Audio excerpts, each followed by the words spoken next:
Alors Montligeon, je connaissais, mais de loin. Je connaissais de nom, quoi. Et puis les âmes du purgatoire, je pense que c'est familial, mais j'avais l'habitude de prier pour elles, sans trop savoir pourquoi, comment, mais voilà. Et puis je n'ai jamais connu mes beaux-parents. Je ne sais pas dans ma belle famille si on prie vraiment pour eux, en fait. Et donc l'an passé, je me suis dit, mais en fait, ça serait super que j'aille les inscrire à Montligeon pour qu'il y ait une prière perpétuelle pour eux, parce que moi je prie pour eux régulièrement, mais ça serait bien de mettre un paquet de monde derrière. Et donc j'ai décidé de faire un pèlerinage du ciel. J'ai regardé sur le site, j'ai vu qu'il y avait des pèlerinages du ciel au mois de novembre, et je me suis dit j'y vais. J'ai proposé à mon mari de venir, il n'a pas voulu.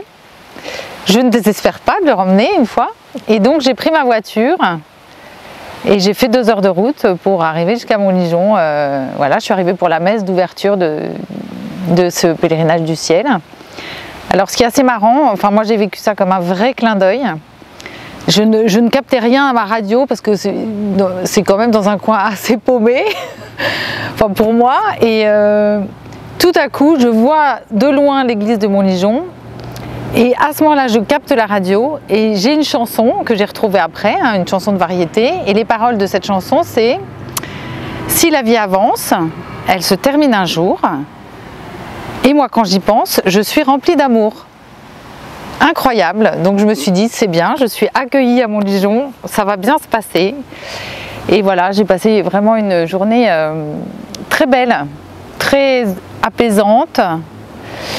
Bon, j'ai rencontré plein de gens parce que comme j'étais toute seule, forcément j'ai parlé avec d'autres personnes qui étaient là, chacun avec des trajectoires très différentes, des raisons de venir très différentes, mais voilà, il y avait tous nos défunts qui nous réunissaient ici, et j'ai trouvé que c'était vraiment une très belle journée, le fait de pouvoir inscrire les noms de mes beaux-parents dans le registre.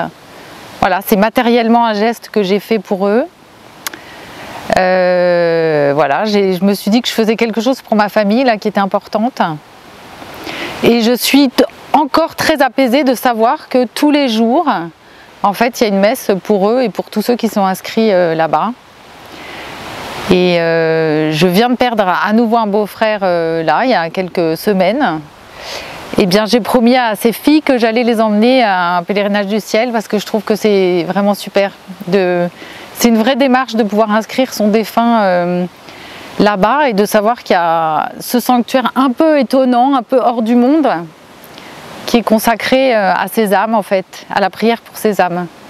Voilà, et je trouve que c'est vraiment un très beau lieu, très apaisant, à recommander.